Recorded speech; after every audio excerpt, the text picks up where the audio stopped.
Assalamualaikum warahmatullahi wabarakatuh. Selamat pagi teman-teman. Pada video kali ini saya akan membahas moment resisting frame atau yang biasa kita kenal dengan sistem rangka pemikul momen. Nah, bahasan pada video kali ini hanya mencakup karakteristik dari sistem rangka pemikul momen saja. Sedangkan dua bahasan lainnya akan saya sajikan pada video part selanjutnya. Oke, pertama-tama kita kenalan dulu sama sistem rangka pemikul momen. Dia ini terdiri dari 3 tipe ya teman-teman. Yang pertama, sistem rangka pemikul momen biasa. Yang kedua, sistem rangka pemikul momen menengah. Yang ketiga, sistem rangka pemikul momen khusus. Nah, apa ya bedanya? Ini ya. Jadi, sistem rangka pemikul momen biasa itu diperuntukkan untuk bangunan yang ada dalam kategori desain seismik B atau A ya teman-teman. Nah, kemudian untuk sistem struktur rangka pemikul momen menengah ini diperuntukkan untuk bangunan-bangunan yang berada pada kategori desain seismik C. Gitu ya. Nah, kemudian yang terakhir, sistem rangka pemikul momen khusus ini diperuntukkan untuk bangunan yang berada pada kategori desain seismik D, E, atau F. Begitu ya. Nah, jadi yang saya sebutkan tadi itu sistem rangka pemikul momen minimum ya teman-teman. Seandainya pada kategori desain seismik C, teman-teman mau mendesain bangunan dengan sistem rangka pemikul momen khusus. Itu boleh ya teman-teman ya. Minimum dia didesain dengan sistem rangka pemikul momen menengah. Seperti itu. Nah, SCI 318M19 chapter 18 atau SNI 2847 2019 pada bab 18 juga membahas hal yang sama. Jadi untuk SRPMB, sistem rangka pemikul momen biasa, itu harus memenuhi persyaratan di poin 18.3. Untuk sistem SRPMM, sistem rangka pemikul momen menengah, harus memenuhi persyaratan pada 18.4. Sedangkan untuk sistem rangka pemikul momen khusus SRPMK harus memenuhi persyaratan di 18.2.3 sampai 18.8. Begitu ya teman-teman. Oke, ini kurang lebih perbandingan tampilan pada bagian sistem rangka pemikul momen di SNI dan SCI. Poinnya sama ya teman-teman ya, antara SNI dengan SCI karena pada dasarnya SNI 2847 2019 itu adalah terjemahan dari SCI 318. Nah, berikut ini adalah perkembangan-perkembangan kategori sistem struktur berdasarkan kategori desain seismik di mana bangunan didirikan. Nah, saat ini kita menggunakan SCI 31819 ya. Jadi ada pembagian 3 sistem struktur begitu ya, sesuai dengan kategori desain seismiknya. Oke. Sekarang pertanyaannya adalah bagaimana Bu caranya menentukan kategori desain seismik suatu bangunan? Oke. Pada slide ini saya tampilkan kita menggunakan bantuan dari RSA Cipta Karya PU melalui website rsa.ciptakarya.pu.go.id. Oke, pada tampilan website ini kita masukkan jenis input kita yaitu nama kota saja agar mudah ya dipahami teman-teman. Kemudian klik tampilkan. Oke, semisal dimasukkan nama kota Surabaya. Klik tampilkan. Itu yang pertama. Nah, yang kedua akan tampil pada website RSA seperti ini, teman-teman. Apa yang harus teman-teman masukkan kembali adalah kelas situs tanah. Nah, kelas situs tanah ini ditentukan berdasarkan pengujian tanah yang digunakan pada pembangunan gedung teman-teman desain. Nah, paling mudahnya kita menentukan kelas situs tanah ini berdasarkan nilai NSPT, di mana pada SN ini sudah disebutkan nih, kalau NSPT kurang dari 15, dia masuk kategori tanah lunak. NSPT lebih dari 50, dia masuk kategori tanah keras. Gitu ya.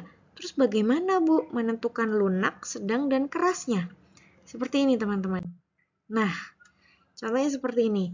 Seandainya teman-teman sudah punya data boring pada yang berasal dari pengujian tanah, ini contohnya sampai kedalaman 30 meter gitu ya. Sudah diolah sedemikian rupa, diperoleh nilai rata-rata NSPT-nya adalah 5,398. Nah, berdasarkan SN ini, nilai NSPT kurang dari 15 dimasuk kategori tanah lunak. Maka pada kelas situs tampilan website sebelumnya dimasukkan jenis tanah lunak. Bisa dipahami? Nah, ini ya teman-teman. Contoh ini saya masukkan tanah sedang gitu ya. Nah, apa yang saya ambil parameternya itu adalah SS dan S1. SS dan S1 ini saya ambil, saya olah menggunakan tahapan-tahapan penentuan parameter gempa sampai akhirnya saya dapatkan SDS dan SD1. Nah, SDS dan SD1 ini dicocokkan dengan tabel di SNI atau SCI begitu ya. Ini di tabel 8 dan tabel 9 kalau di SNI. SDS yang kurang dari 0,167 dia masuk kategori desain seismik A pada bangunan dengan faktor keutamaan gempa 1 atau 2 atau 3. Nah, ini teman-teman tentukan terlebih dahulu pada tabel faktor keutamaan gempa sesuai jenis bangunannya. Begitu ya. Ini berdasarkan SDS sama halnya berdasarkan nilai SD1. Jadi kurang lebih seperti itu caranya menentukan bangunan kita ada pada kategori desain seismik apa. Bisa dipahami? Kalau ada yang ingin ditanyakan, teman-teman bisa tulis di kolom komentar atau hubungi saya melalui kontak di akhir video nanti. Oke? Oke, selanjutnya. Nah, ini adalah drift atau simpangan yang terjadi pada bangunan sistem rangka pemikul momen. Pada dasarnya, bangunan kita ini bekerja seperti sistem cantilever, teman-teman, ya, seperti pada bentuk A ini. Dia cantilever yang terjepit di tanah. Nah, pada kondisi seperti ini sekitar 20% perpindahan diakibatkan oleh sistem struktur yang cantilever ini, ya. 20% perpindahannya disumbangkan dari sistem struktur cantilever seperti ini. Kemudian ada juga drift yang merupakan sumbangan dari perpindahan pada balok dan juga kolom. Kurang lebih 65% itu disebabkan oleh balok dan 15% disebabkan oleh kolom gitu ya. Jadi total ada 80%. Ini adalah sifat atau karakteristik simpangan pada bangunan sistem rangka pemikul momen. Kemudian selanjutnya, perlu kita pahami dalam prinsip sistem rangka pemikul momen yaitu duktilitas. Duktilitas ini adalah banyak definisinya. Yang pertama bisa kita definisikan dengan kapasitas suatu bangunan gitu ya, atau sistem struktur bangunan untuk menyerap energi dengan membentuk perilaku inelastis gitu ya, sebelum bangunan tersebut mengalami keruntuhan. Oke? Nah, itulah prinsip yang perlu digunakan dalam sistem rangka pemikul momen atau sistem struktur bangunan tahan gempa dia harus memiliki sifat ductile. Oke, coba teman-teman perhatikan grafik di sebelah kanan ini. Apabila ini adalah grafik yang menunjukkan stress dan strain gitu ya, arah vertikal stress, arah horizontal ini strain. Ductile itu ada pada sifat ductile itu ada pada yang oranye ini ya. Untuk mudahnya kita pahami dulu yang hijau. Yang hijau ini jadi ini adalah material bangunan gitu ya. Material bangunan yang memiliki tegangan yang tinggi, tetapi dia bisa putus tiba-tiba. Ini adalah kondisi brittle ya, atau getas. Nah, kemudian untuk yang biru dan ungu, ini adalah transisi ya, transisi antara brittle dan juga ductile. Jadi, bangunan atau material kita ini bisa meregang dengan tegangan yang tinggi, kemudian mengalami plastifikasi yang lumayan panjang begitu ya, sebelum akhirnya runtuh. Nah, yang terbaik adalah yang ductile. Ini ya teman-teman ya, dia memiliki tegangan yang tidak terlalu tinggi, namun dia memiliki proses plastifikasi yang sangat panjang. Ini artinya bangunan kita bisa berdeformasi dalam waktu yang panjang sebelum akhirnya bangunan kita runtuh. Itulah kenapa bangunan-bangunan tahan gempa harus didesain ductile. Oke? Seperti itu. Nah, kemudian ductilitas pada bangunan-bangunan rigid ini energi yang mendisipasi, bagian yang mendisipasi energi pada rigid frames ini ada di bagian balok ya teman-teman ya.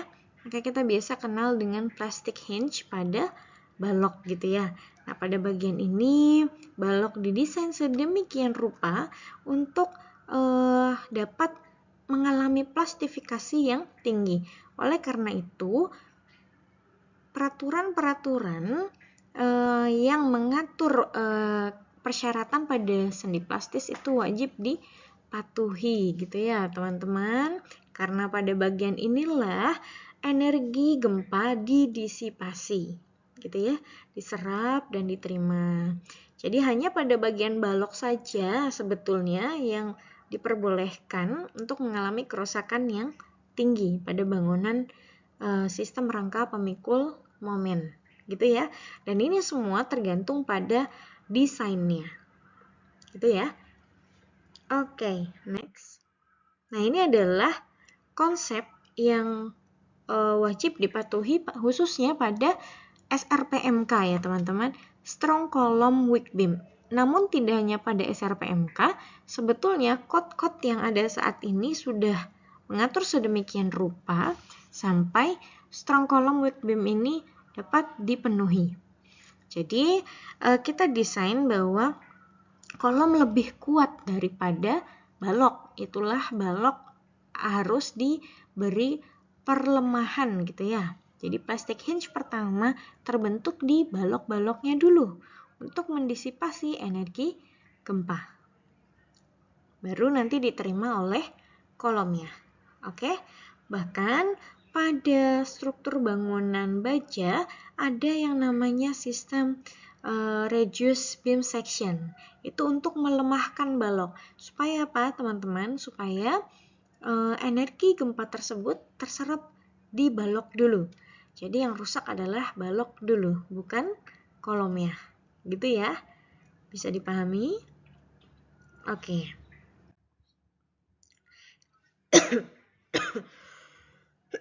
Selanjutnya ada P delta efek ya teman-teman. Jadi kalau ada suatu kolom gitu ya yang menerima beban aksial seraya mengalami perpindahan akibat beban lateral, maka dia akan mengalami yang namanya secondary moment gitu ya. Selain momen akibat benda itu sendiri atau bahan itu sendiri, dia juga akan mengalami secondary moment akibat P dan perpindahan ini ya, P delta ini. Dan ini bukan menggantikan momen ya teman-teman, tapi ini menambahi momen yang terjadi gitu ya. Jadi momen akhirnya yang awalnya hanya M0 ditambah dengan P delta efek. Dan ini wajib diperhitungkan pada sistem rangka pemikul momen khusus. Gitu ya. Oke, kemudian kita kenal pada sistem rangka pemikul momen gempa itu namanya struktural sistem koefisien R, faktor reduksi kegempaan R gitu ya. Nah, R ini akan mereduksi besarnya gaya geser dasar, teman-teman. Jadi semakin besar nilai R-nya, maka gaya geser dasar akibat gempanya juga akan semakin kecil. Gitu ya. Tapi tentu setiap sistem rangka pemikul momen itu memiliki kelebihan dan kekurangan. Meskipun R pada SRPMK itu jauh lebih tinggi yaitu 8 dibandingkan dengan sistem rangka pemikul momen biasa 3, pada sistem SRPMK detail-detail sambungan itu jauh lebih banyak diatur dibandingkan dengan SRPMB. Jadi pada SRPMB mungkin kita bisa memperoleh dimensi yang besar-besar gitu ya, karena R-nya kecil. Pada SRPMK mungkin kita bisa mendapatkan rangka yang lebih ringan, namun pada bagian detail penulangan dan sambungan, ini adalah kelemahannya, akan kita dapati tulangan-tulangan yang memiliki jarak yang lebih rapat dibandingkan SRPMB. Kurang lebih seperti itu. Nah, ini adalah fungsinya R itu ya teman-teman ya, CS. CS ini kita gunakan untuk menghitung V, atau ini gaya gempa dasar gitu ya, dikalikan dengan berat bangunan. CS ini sendiri adalah SDS dibagi R dibagi I. SDS kita peroleh dari kategori desain seismik bangunan. R ini kita peroleh sesuai dengan koefisien jenis sistem rangka pemikul momen apakah bangunan kita, dan I adalah faktor keutamaan gempa bangunan kita. Nah, R ini adalah pembagi ya teman-teman. Semakin besar R maka V-nya semakin kecil, seperti itu. Nah, ini kalau di ASCE 716 ya. Ini ada untuk bangunan beton. Jadi faktor modifikasi koefisien untuk SRPMK itu ada 8, SRPMM itu 5, dan SRPMB itu adalah 3. Kalau kita menggunakan permodelan, menggunakan program analisa struktur, maka R ini akan diperhitungkan untuk faktor skala gempa dan wajib dimasukkan. Gitu ya. Nah, ini kalau di SNI ya teman-teman ya, sama ya. Ini hanya terjemahannya saja. Ini ada R8, 5, 3, semakin kecil. Nah, ini di SNI secara ringkas teman-teman bisa melihat terjemahan dari ASCE tadi gitu ya. TB ini artinya tidak dibatasi, artinya diperbolehkan semua. TI ini artinya tidak diizinkan. Begitu ya. Jadi untuk SRPMM contohnya, dia tidak boleh digunakan pada KDS, D, E, dan F. Ya, gitu. Oke, teman-teman, kurang lebih video pada part kali ini hanya membahas sistem rangka pemikul momen saja. Berikut ini adalah referensi yang saya gunakan. Teman-teman bisa mengunjunginya untuk bisa memahami lebih lanjut lagi. Oke, sampai sini dulu video part kali ini.